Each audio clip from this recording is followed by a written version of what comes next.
Greetings, family. Welcome to the African Exodus show. I am your host, Tierney Cherie, here to you with a new video. Before we get started with today's African news segment, I want to remind you all, if you have not and you wish to stay connected outside of YouTube, you have two ways to do so. The first way is you could add yourself to my Telegram channel. The link to that is down in the description.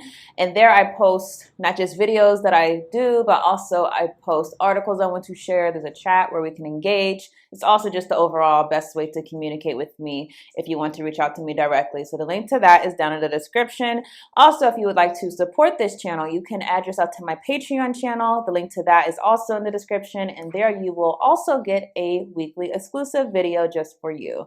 So with that, let's get started with African and world news.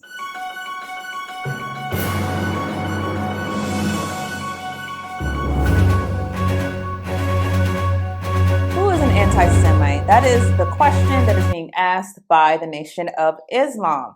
I don't know if you heard this. I was not aware, but Minister Louis Farrakhan has decided to sue the Anti-Defamation League for calling him and labeling him an anti-Semite. Something that is very significant and of importance to us as we discuss what it is to be a Semite, what it is to be of Shem, and why does this label seem to only be used in a way that applies to one singular group who we can actually question whether or not they are even of descendant of Shem. So these are the questions that we're going to go through. Let's discuss this lawsuit though. So Louis Farrakhan is suing the ADL. Minister Louis Farrakhan's lawsuit against the Anti-Defamation League might be the biggest one in history. The Nation of Islam leader is suing the Jewish civil rights group for $4.8 billion in a Manhattan federal court, accusing them of falsely labeling him an anti-Semite. The court papers read, according to the New York Post, that this lawsuit is to ensure that the abuse, misuse, and false use of the term anti-Semite and anti-Semitic and anti-Semitism as falsely charged by the ADL is permanently barred from being a tool to defame Farrakhan and the Nation of Islam and to stifle the exercise of constitutional rights. Previously, he has referred to Jewish people as satanic, most notably during the 20th anniversary of the Million Man March. Farrakhan said the satanic Jews control everything and mostly everybody. He also called them termites, saying in a 2018 speech, "When they talk about Farrakhan, they call me a hater. You know how they do. They call me an anti-Semite. Stop it. I'm anti-termite." Despite the insane dollar amount, the ADL does not seem to be too worried about the suit, telling the New York Post it has no merit. To be clear, I've heard clarifications from the Nation of Islam and from Minister Farrakhan. He's been very consistent in saying that anytime he uses these terms, he's not talking about all Jewish people. He's been very clear and adamant that he's talking about certain Jewish people who he looks at as being the ones who are really controlling the discourse of the entire world. So the Nation of Islam also put out a statement. I want to read what they are saying this lawsuit is about. They said, on October 16, 2023, which was the 28th anniversary of the Million Man March, the Honorable Minister Louis Farrakhan and the Nation of Islam sued the ADL, its CEO, Jonathan Greenblatt, and Rabbi Abraham Cooper in the Federal Court of the Southern District of New York for First Amendment violations and for defamation.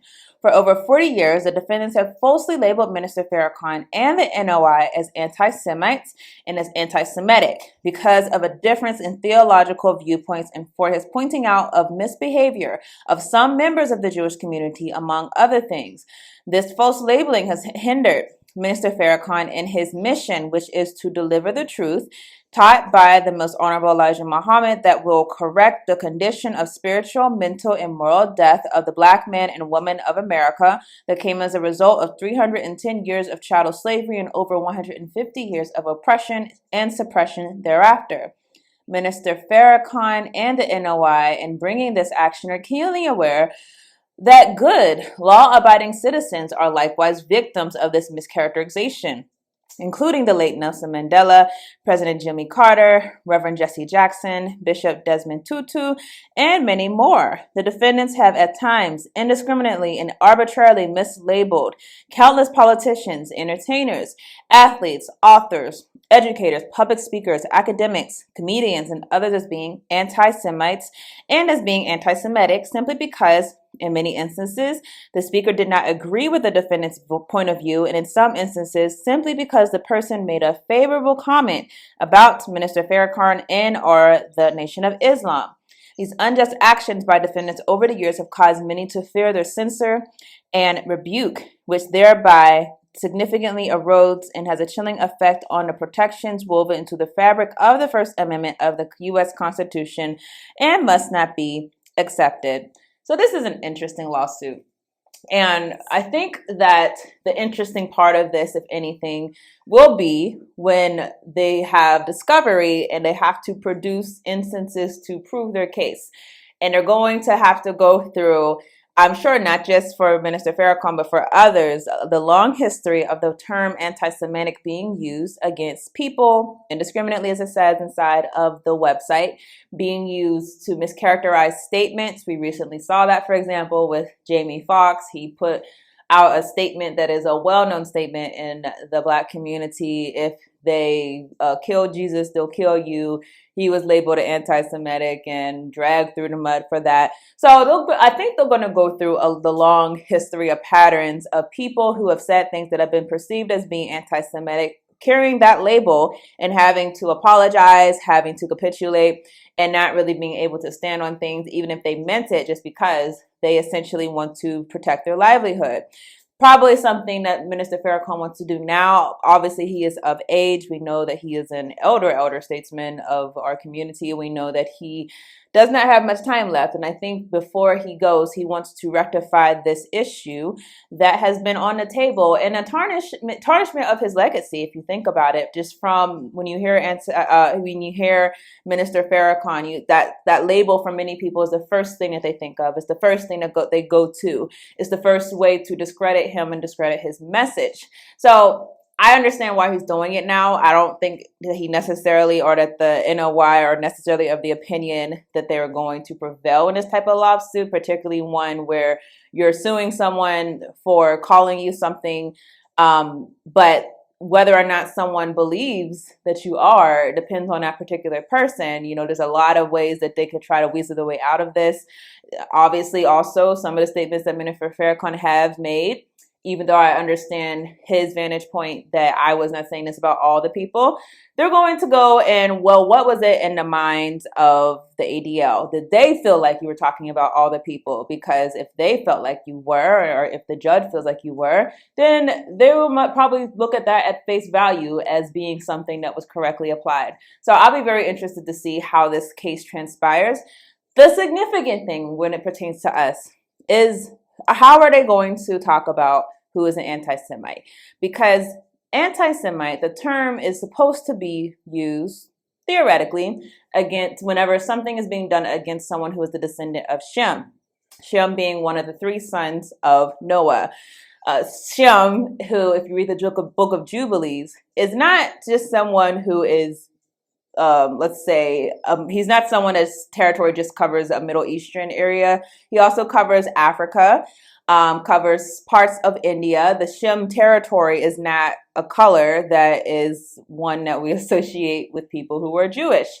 So the fact that this term has been exclusively being able to be leveraged by them, that's going to be on the table. Who is a Semite? I even seen an interview where Ron DeSantis said that all Palestinians are anti-Semitic, and the news person said, well, aren't Palestinians Semites? And he didn't even want to go into that. You know, how is it that one people who, again, if you go through the history, don't even come from the lineage of Shem, how is it that one people have been able to hijack a term that doesn't have anything to do with them, that's supposed to cover a wide breadth of territory, all the way going from east of the Nile River all the way into India? That's the territory that was allotted to Shem. It's a wide territory that does not encompass the places where these people come from. How is it that they were able to hijack this term? That's the things that's going to be on the table. And I'm sure they're not going to be going from the understanding of Shemite from the book of Jubilees. They're probably going to be going with the one from the Babylonian Talmud, where it says, oh, you have Africa is just Ham, and you have this place is just Shem. This is the Middle East, the fake term. And, you know, then you have the Europeans are up north. Even by that definition, which again is not scriptural, not sound. But even by that definition, as far as who is a descendant of Shem, the people in Israel still do not match that description, again, when you understand the origins.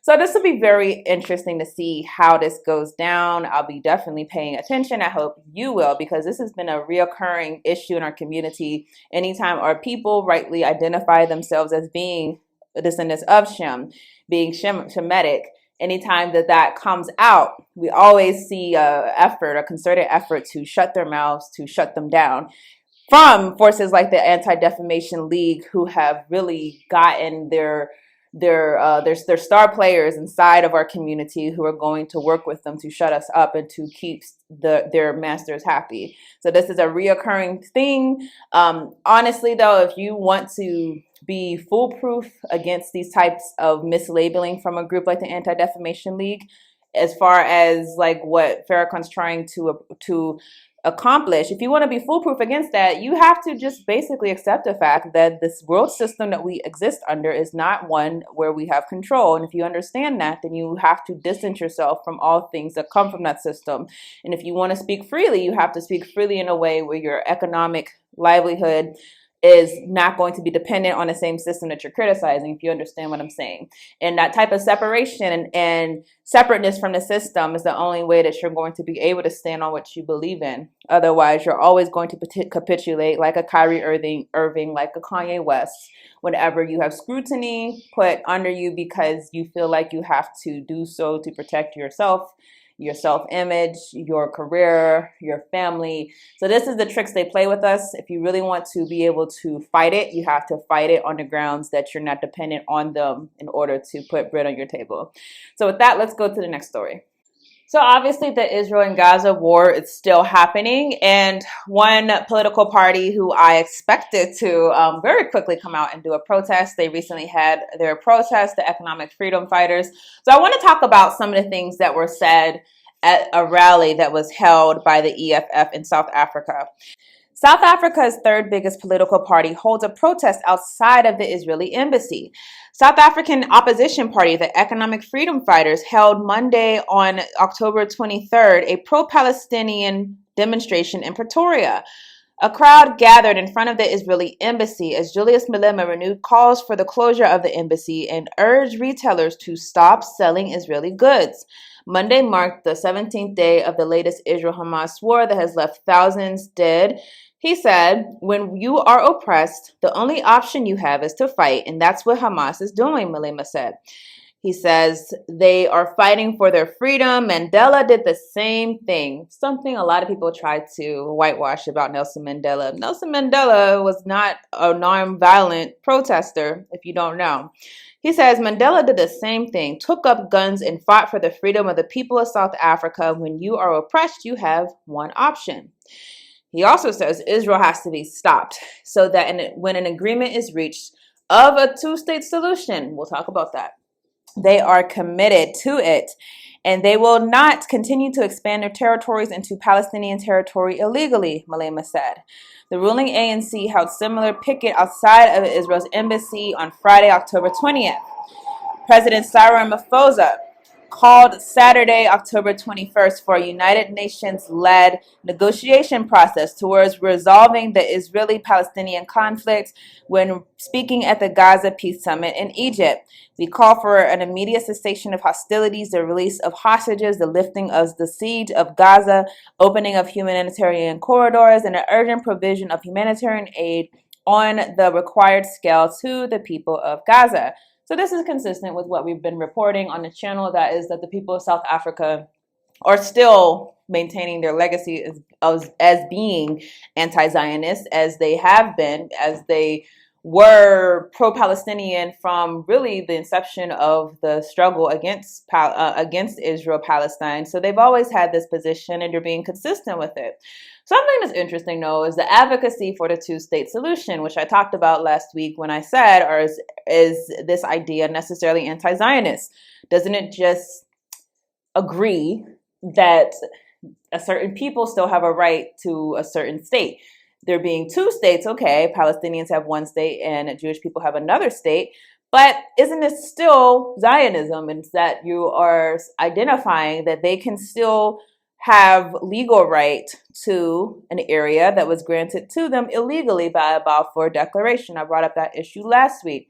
And this is where I talk about the fact that the pro-Palestinian position has been watered down. It's not necessarily one that is thinking about the moral implications of allowing for a continual presence of a state that has been from its inception a racist experiment, one where the people who want to be in control are not the people who have indigenously inhabited an area. And I know some people are going to say, yes, they have. Yes, they have.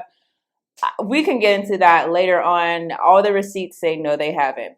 So let's talk about the fact that this is South Africa, where this is happening.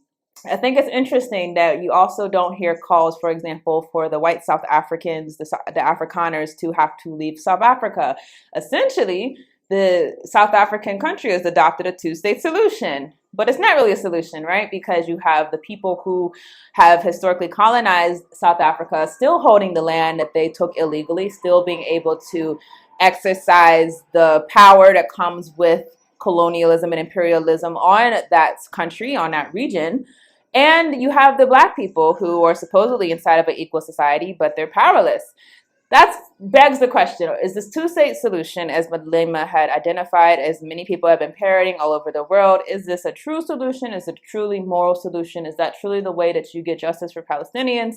Or is that the way that you continue a same old, but under a different face? That's the question for activists, people who are on the ground, people who are advocating for self-determination. That's the question for them to answer. So with that, let's go to the next story. So let's take a quick break from Israel for a second, talk about what's going on still inside of Africa. We know that there are a number of countries that have recently had coups, and because of those coups, more rhetoric is being stirred up that these countries are going to fall into the hands of Russia. So I want to read a few parts of this article. The name of the article is, "As France pulls out of Africa, will Russia step in?" So I'm going to scroll down. So we're going to start right here. If France steps back from the Sahel, the United States does not currently have the boots on the ground to step into the void, something a lot of people aren't talking about. Obviously, the United States is not an infinitely populous country. It's not a country like China or a country like Russia that has this vast population. And not just that, the United States military is just not what it was. The amount of people who are enlisted is significantly less than what we're accustomed to. And so this idea that the United States would be able to step in and actually man the fort for the in replacement of Operation Barkhane, which France abandoned, that's not realistic. And a lot of people forget that, because whenever you hear people saying we have to step in, we have to save Africa, we have to save them from Russia and going to them for help, well, the United States is not in the place to do that. And that's something that has to be remembered. So it goes on to say, countries like Burkina Faso, Mali, and Niger will inevitably look for new allies to keep jihad forces at bay for their own sake, internal stability and order.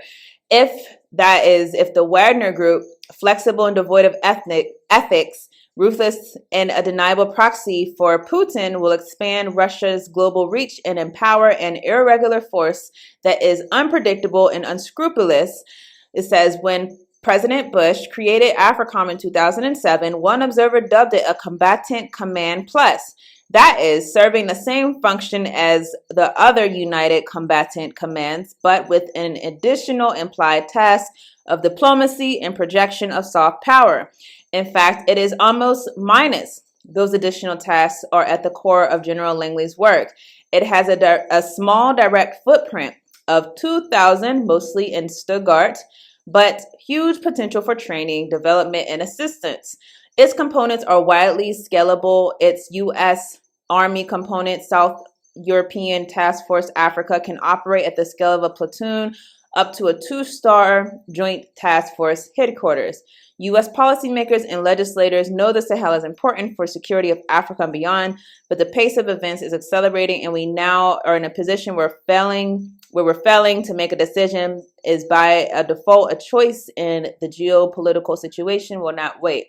So what this is saying essentially is that the AFRICOM forces are not a huge amount of U.S. soldiers. Only about 2,000 U.S. soldiers are throughout the African continent training African militaries in order to make them proxies. So what will have to happen if there is a war is that you're going to have United States forces that are basically making a prototype military after their own selves inside of the African continent, making African armies that are going to fight on the behalf of the interests of the United States, since the United States does not have the same manpower that it used to. In addition, obviously, they're going to try to combat the Russian influence inside of Africa in order to ensure that they are not the ones taking up that mandate. So this is the situation that we're in as African people when we're trying to protect sovereignty, when we're trying to have governments representing our own interests, is that we're having outside governments that are instead trying to impose their interests on our continents or on our countries, trying to ensure that their interests are going to be first. And right now, the United States sees their number one interest in the African continent being preventing the spread of Russian influence as well as Chinese influence. So this is going to become more and more significant as far as the discourse around issues surrounding the war, not just inside of the Middle East, but obviously the war in Ukraine. As things ramp up, we're going to see more rhetoric, more actions being done in order to undermine the sovereignty of Africa, trying to look out for Africa's interests. Now, this is one story I think that relates directly to this, because you might not be aware that Israel has a spy agency that essentially has been working to counter the idea that Russia's presence in the African continent is for the betterment of Africa. So we're going to read through this article. It says, Spy versus Spy. How Israelis try to stop Russia's information war in Africa. You might be wondering, what reason, what interest should Israel have in stopping Russian influence in Africa? I mean, even just on the practical level of the fact that Russia and Israel are not enemies, Russia and Israel supposedly are allies. Well, we know that the United States and Russia are enemies, and that for that reason, they're going to identify Russia as a problem the same way the United States would identify Russia as a problem. The Israelis, one veteran political operative and the other a former Army intelligence officer, had been hired with the mission of keeping the government of President Roch Marc Kabore in power. Their company, Percepto International, is a pioneer in what was known as a disinformation for hire business. They were skilled in deceptive tricks of social media, reeling people into an online world comprised of fake journalists, news outlets, and everyday citizens whose posts were intended to bolster support for Kabore's government and undercut its critics. But as Percepto began to survey the online landscape across Burkina Faso and surrounding French-speaking Sahel region in 2021, they quickly saw the local political adversaries and Islamic extremists that had been hired to combat were not Kabore's biggest adversary. The real threat, they concluded, came from Russia, which was running what appeared to be a wide-ranging disinformation campaign aimed at destabilizing Burkina Faso and other democratically elected governments on its border. Pro-Russian fake news sites populated YouTube, and pro-Russia groups abounded on Facebook. Local influencers used WhatsApp, Telegram groups to organize pro-Russia demonstrations and praise Russian President Vladimir Putin. Facebook fan pages even hailed the Wagner Group, the Russia paramilitary network run by Prigozhin, the late one-time Putin ally, whose internet research agency launched a disinformation campaign in the United States to influence the 2016 presidential election. Percepto didn't know the full scope of the operation it had uncovered, but it warned Kabore's government that if it needed to move fast, launch counteroffensives online, or risk getting pushed out in a coup. 3 years later, the governments of 5 former French colonies, including Burkina Faso, have been toppled. The new leaders of those countries, Mali and Burkina Faso, are overtly pro-Russian, and a third in Niger, the prime minister installed after the July coup, has recently met with a Russian ambassador. In Mali and Central African Republic, French troops have been replaced with Wagner mercenaries. Russia has been running a successful disinformation campaign that was crucial in evicting French forces and UN peacekeepers in Mali and establishing a new Sahel alliance. And the Mali-based head of the Sahel program at Conrad Foundation said they are about to pull off the same thing in Niger. So here is the big elephant in the room. What interest does the Israeli government have in this whole issue? For the fact that the Israelis were working for the former president of Burkina Faso, Kabore, trying to keep him in power. Now, let's just deal with the fundamental issue. Was he a legitimate leader? No. Was this a leader who needed to be pushed out? Is this someone who was working against his people? Are these issues that Israelis were interested in? Why were they so invested in trying to keep this person in power? Those questions are just skipped over. Instead, people just want to ask the question, well, they were trying to stop the Russian disinformation. And essentially, if you think about what they're saying that they found disinformation being released from Russia. Maybe true, maybe not. I'm not a Russia puppet. I'm not a voice for Russia. I can't speak to that. But their answer was to combat it with disinformation, essentially trying to combat pro-Russia sentiment with pro-French sentiment, trying to undercut social media that puts out pro-Russia sentiment. They combat that with trying to downplay it or put out pro-French sentiment. This is what they tried to do. So I only wanted the story so that we understand. First of all, the Israeli intelligence community is very wrapped into the African continent. We don't talk about that enough. We don't explore that enough. Understand, they're very wrapped into the African continent. They're very much monitoring. They're very much helping leaders stay in power. We've been known that, again, from the big scandal, the spy scandal, when we found out all these presidents were using Israeli intelligence in order to stay in power. So they're very wrapped into the African continent, the politics, the governments, and trying to maintain the status quo. Our question should be, obviously, why? And second, our question should be of the people of Africa. What have they identified about us that is of such utility to them that we stay inside of many countries that are just downright repressive of the people, completely neglecting the people, completely allowing the people to be done away with by their colonial masters? What about us have they identified that they have to undertake to undermine our sovereignty? These are questions that we should be asking, particularly people who are in support of Russia during this time of war.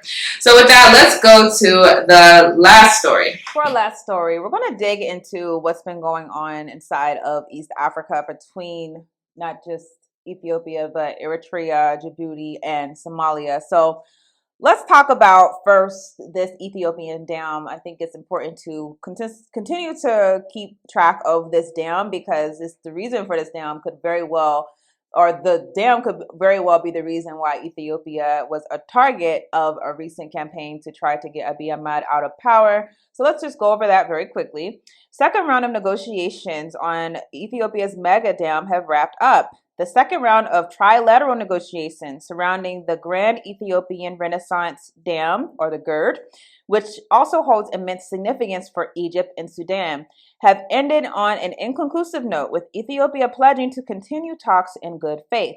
In a statement released by its Ministry of Water Resources and Irrigation on Sunday, Egypt said the latest round of discussions concerning the $4.2 billion dam concluded without making any significant progress.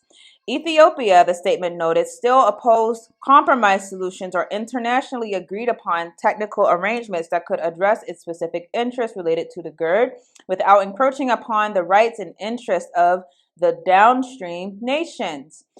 Earlier this month, Ethiopia announced it had completed the fourth filling of the dam, which it views as being central to its development. In February of 2022, Addis Ababa announced that the dam had begun generating electricity for the first time at full capacity. The huge hydroelectric dam could, generate more than 5,000 megawatts of electricity. That would double Ethiopia's production of electricity, which only half of the country's population of 120 million people have. Egypt and Sudan, heavily reliant on the Nile's water for agriculture, drinking water, and overall livelihoods, have consistently emphasized the importance of finding a fair solution. The United Nations said Egypt could run out of water by 2025, and parts of Sudan are increasingly vulnerable to droughts as a result of climate change. So in case you're not aware of this whole conflict, essentially the Blue Nile River, just parentheses, this is the Perath River as mentioned inside of the book of Genesis and throughout the Bible. But the Blue Nile River is solely inside of Ethiopia as far as where its inception begins. It starts out in Ethiopia and it flows into the Nile River. The Nile River obviously goes from south to north. So that is the river where Ethiopia is trying to build a dam or has built a dam. This has caused significant issues with Egypt because Egypt depends on the Nile River, and not only does it depend on the Nile River, it depends on the Blue Nile, which flows into the Nile. Because of this issue, Egypt has been very nervous at Ethiopia building this dam, even though this dam would be very meaningful for a country like Ethiopia, where, again, half of the population does not have electricity. Many people in the population are poor. They're trying to build up their power inside of the region. Egypt has been very nervous about the fact that they're building this dam because, again, it would basically put the potential out there of Ethiopia controlling the water that flows into Egypt. Suffering could lead to suffering as far as their agriculture, their dependency on the Nile. So that's why Egypt has been nervous about the building this dam. Now put a bookmark inside of there, and we're going to talk about what's happening as far as Ethiopia trying to get access to the Red Sea. Now, Ethiopia's government is trying to stem a potential diplomatic falling out with Eritrea, with whom it had restored relations just 3 years ago, after its leader hinted at seeking access to a sea for his country's economic and geopolitical needs. Prime Minister Abiy Ahmed, in a speech in Parliament last Sunday, spoke of seeking access to the sea, which he argued was central to the country's ambitions, and said it needed to be addressed to prevent future generations from resorting to conflict. This can be achieved through discussions on investment options, shares, leases. However, dismissing it entirely as an option of conversation is a mistake, he said. Eritrea responded to the speech with a cryptic statement. Discourses, both actual and presumed, on water access to the sea and related topics floated in recent times are numerous and excessive indeed. The affair has perplexed all concerned observers. A terse statement by the Eritrean Information Ministry added that the government of Eritrea reiterates that it will not, as ever, be drawn into such allies and platforms. The GEO further urges all concerned not to be provoked by these events. Eritrean diplomats were more specific. Estevanos Everworki, ambassador to Japan, said his country would defend its territory at all times. No amount of illegitimate instigation, propaganda, conspiracy, and defamation can change this truth, he wrote on X. In Addis Ababa, a senior diplomat from the East African, the prime minister said the prime minister was not declaring war. He was just expressing Ethiopia's need for a seaport. Ethiopia deserved to have access to the sea because of historical, geopolitical, and economic reasons. That access can be attained through negotiations and dialogue. It has to stop being a taboo to discuss this issue. There are many options. We could lease it, purchase it, or develop it together. We are working with Kenya on the Lamu port. We are working with Somalia too. Ethiopia has a legitimate right to discuss this issue. Ethiopia and Eritrea were once one country. Here's important context. They were once one country until 1993 when Asmara seceded. Before then, access to the sea was mostly via Massawa and Assab on the Red Sea coast. The two countries did not enjoy good relations until 2019, and Addis was forced to deal with Djibouti for access to the sea. It imports nearly 90% of its goods from the Djibouti port.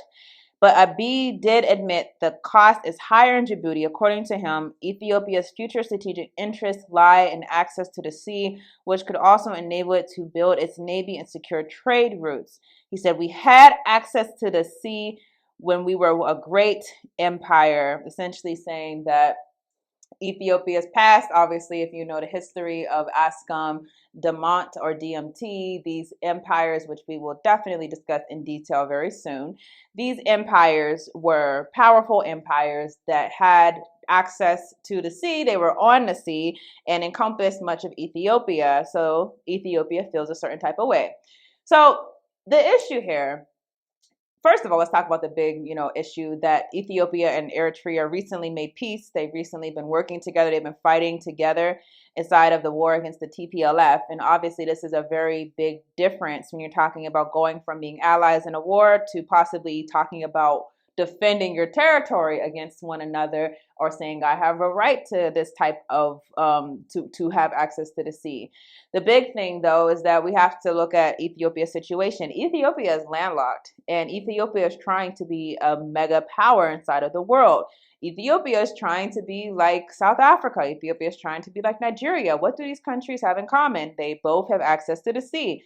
Very few countries that are powerhouses are landlocked. We should keep that in mind. Having access to the sea, if you're trying to have a certain type of international prominence, is kind of a necessity. So I understand what Ethiopia is trying to do. They recently became a BRICS member, obviously. They're trying to use that to gain some economic clout inside of Africa and ultimately inside of the world. And they recognize that while they may have this dam that could have significance for them, that not having the ability to import or export your own on your own seaport is a significant weakness of the Ethiopian country. So that's what is significant here.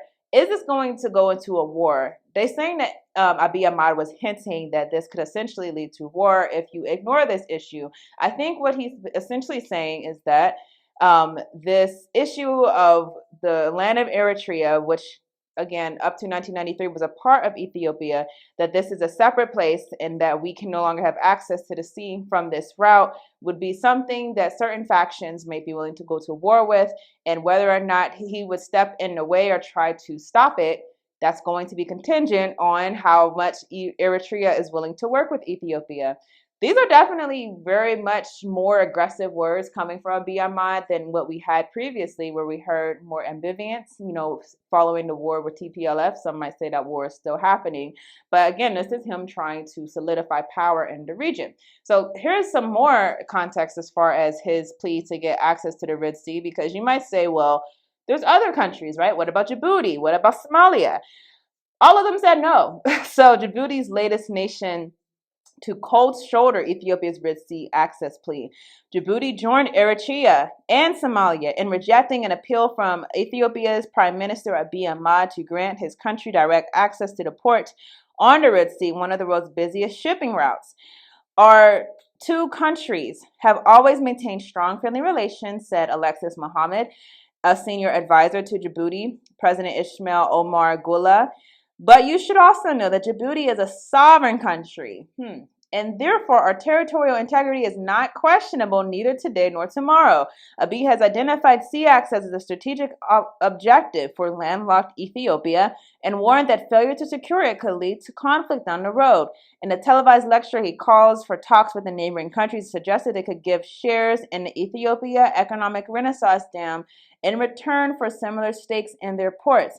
They also referenced the 19th century Abyssinian warrior Ras Alula Abaniga, who said the Red Sea was Ethiopia's natural boundary. Again, it was. So this is facts. Earlier this week, Eritrea described Abiy's comments as excessive and said that the affair has perplexed all concerned observers. So, while Somalia's State Minister of Foreign Affairs Ali Omar said his country's sovereignty and territorial integrity was sacrosanct and not up for discussion. So my question to you, do you feel like Eritrea, Somalia, Djibouti are being fair to Ethiopia? Do you feel like them allowing, not even being willing to trade access? So he said, we can give you an access to our dam that we're building and give us equal access to a port so that we can do our own imports and exports. Do you think that this is fair for them to say no? Absolutely no, particularly when we know that historically, prior to the Italian occupation of Eritrea, that Eritrea and Ethiopia were one territory. Djibouti also at one time was a part of this empire. So is this fair? Obviously not, no. Particularly when you look at Djibouti. Djibouti has like more military bases, foreign military bases than any other country in the world. Let that sink in. You have China having a military base, United States, I think France, Russia, all these countries, Saudi Arabia, like I think it's the only Saudi Arabia base, in fact, in the world, outside base, is in Djibouti. So all of these countries, foreign countries, have access to your country for military exercises. And you're saying, oh, we're such a sovereign country, saying that, oh, we're not going to let anyone encroach on sovereignty. Why are you allowing so many military bases, if you feel that way, foreign military bases inside of your port? So I don't buy that. And it seems, honestly, in my opinion, that these neighboring countries to Ethiopia probably do feel threatened by them, feel threatened by possibly their BRICS membership, feel threatened by the fact that they are trying to become an economic powerhouse, and probably do feel a way about allowing their leverage over Ethiopia, being that they are reliant on them for access to the Red Sea, letting that go. And so this goes to the issue of divisions that have been stoked from the colonial oppressors. And again, I feel very strongly that if that were to happen, they were to get that access, that Ethiopia would be on par with a country like a Nigeria or South Africa as far as their economic potential. But for some reason, their neighbors do not want to capitulate to that. And I think that that's actually because they don't want to feel threatened by an Ethiopia gaining power in the region. And some of that we can be understanding of. Obviously, you know, you don't want to start this relationship where Ethiopia feels like they can demand something and you just give it up, right? If you're talking about sovereignty. At the same time, when you're talking about equal stakes that they were offering inside of the dam versus inside of their territory, inside of their territory in the dam, and also allowing equal stakes inside of a seaport, it seems like a win-win situation. Do you really need complete control of your entire waterway, or could you be able to let us have a little bit and we'll let you have a little bit? So I think this is going to possibly lead to some more conflict inside of the region. And unfortunately, if people cannot come together and think as a united people. Remember, you know, the big reason why Nkrumah was advocating for United Africa was because the splintering off that colonialism has caused weakens us. And if we can't come together and pull together, then there could be another conflict. Unfortunately, the entire peace process that was fomented by Ethiopia and Eritrea could be undone simply because of these divisions, these boundaries, colonial boundaries that are not created by the people, but have been reinforced because of the modern structure that we live under today. So that's what I have for this video. I thank you all for watching, and y'all willing, I will be back next week. And we have now stepped forward to have a discussion about the black male secret society known as Sigma Pi Phi, acronym the Boule, B-O-U-L-E. Much of our black press, as much as we like it, has not been honest in talking about this group of black men, for they respect it very highly and never speak negatively against it. We also know that we've had many black people who've been a member of it and have never ever broken the code or the creed and spoken to one who was a non-member. So they pledge and swear that their goal is to represent you. You will have a hard time believing it when they don't even seek to let you know that they who help you are. And so, in July 17th, 1990, July 18th, 1990, the Los Angeles Times did a front page story on the left column about elite fraternity of black men. Excuse me, brother. I should be on. I saw that one get away. I'm just shaming myself. I stand back here. This elite fraternity of black men were described in the article as being influential, as being somewhat like Skull and Bones at Yale. And as it said these things, I was a little in awe, as the others, brothers in African Minds United and the Coalition Against Black Exploitation, as we all were intrigued by the fact that this group of men could have been in existence and we not know about them. And even other brothers and sisters. I remember talking to a brother who had been National Executive Secretary of Sigma, Phi Beta Sigma, been in fraternity land 37 years, had heard nothing of the Boule ever, though its founder had been a member. And so, as we began to talk about it with other people around the country, we began to realize that people didn't know about it. How you doing, Brother Warren? And did not know that people didn't know about it. We just assumed that it was incidental, that everybody must know something about it, and that it was not mysterious or connected to all of those other things we had previously been talking about, like Cecil Rhodes and Baron de Rothschild and all the Halls of Haters, the ADL and the Diamond Jewish Connection. We've been talking about the Trilateral Commission, who is responsible for this economic summit that you'll be seeing on TV the next 3-4 days. You need to know that. Anybody? Carl Rowan came on the radio right here in LA. And my friends jumped him, because we jumping them in every city. And when they jumped him, he said the Trilateral Commission ain't done nothing. But the Trilateral Commission went to the president and had him set up the annual economic summit starting in '76. France. So when you listen to how your destiny of your country, they say, rides on that meeting, you wonder how Warren could make such an allegation, but knowing as a boule in Washington, D.C. Epsilon chapter, his goal is to never speak of the high, white, and mighty, whom the boule, all 3,300, are sworn to protect. Yes, these brothers that we are pushing up against the wall have taken a sworn oath that they will never expose the whites that they know actually run the world.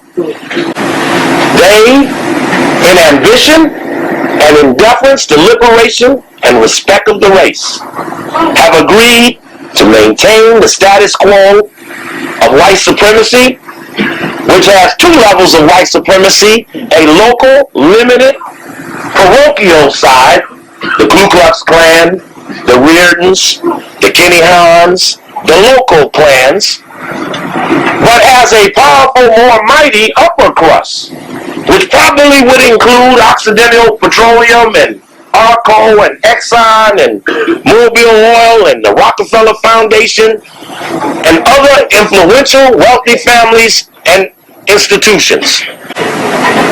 So what we're talking about is, why haven't you heard of those people who are in the secret society?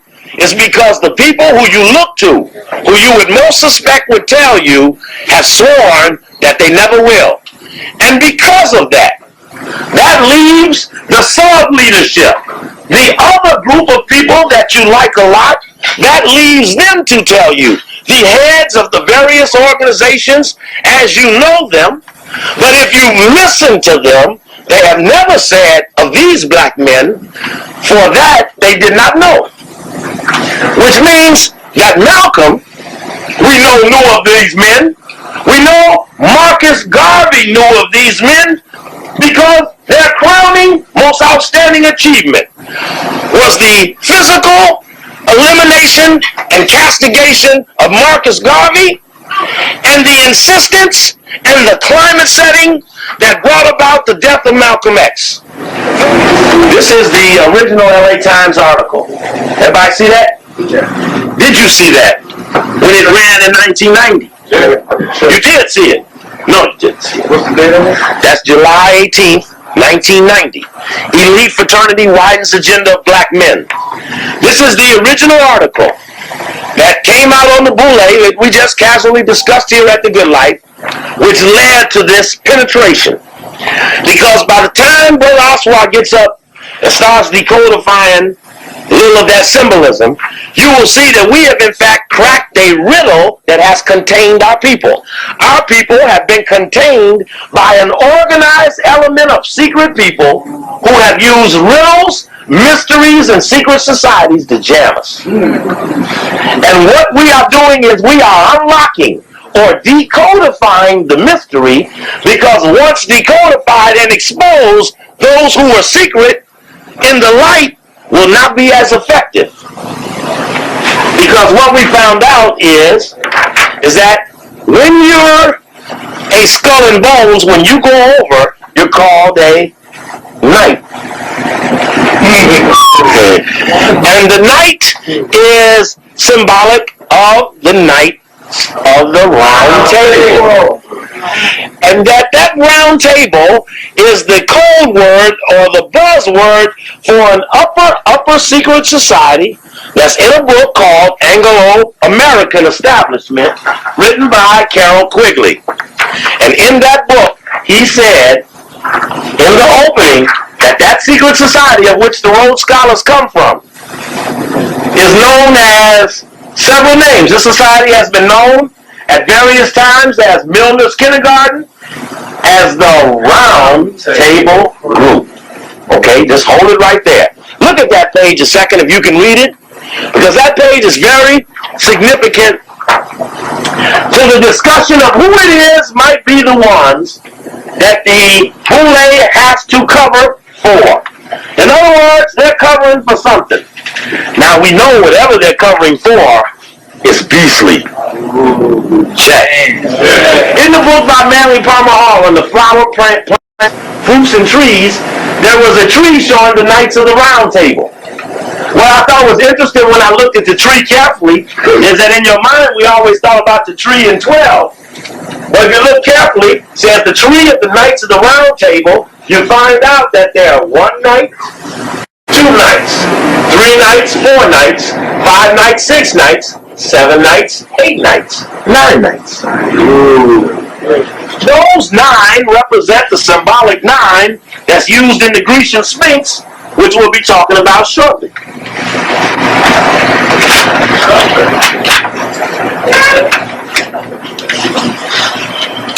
Now we're going to show from that eulogy of Charles Wesley's. In that same book, that same night, we found this in tribute to Wesley. Look carefully at the wordage. I'll give you a second to read it. Table round. You find that for some reason they take Alfred Lord Tennyson and put him on the left side and put Wesley on the right side. The only thing is similar in both discussions is the damn word round table. Model for a mighty world. What's that in the man's hand? What's that in the man's hand? Brother Quasi, does that have any symbolism there, that little spike with the light on it? Oh, yes, sir. What would that mean? Prometheus. Prometheus is the one who stole the light. All the Greeks had to pass burning sands coming across from the air to Mount Olympus, where the light was from Ethiopia. That's why we got the Statue of Liberty, because the French gave America the Statue of Liberty because they're the land base. So they got the new light. We just heard from Carroll Quigley, who talked about the top of the white secret societies. And he says it's known by several names, which you knew that anything you ever read on the Illuminati says we will have numerous names. You will not know it as one name. It does not even go under the name Illuminati. That is that Illuminati you've been looking for. Round table. That's it. And the Boule will never acknowledge knowledge of it because it's their goal to protect it and keep it secret. Maybe that's why they didn't want to tell us who they were, because then we'd have to say, well, what are you doing standing there?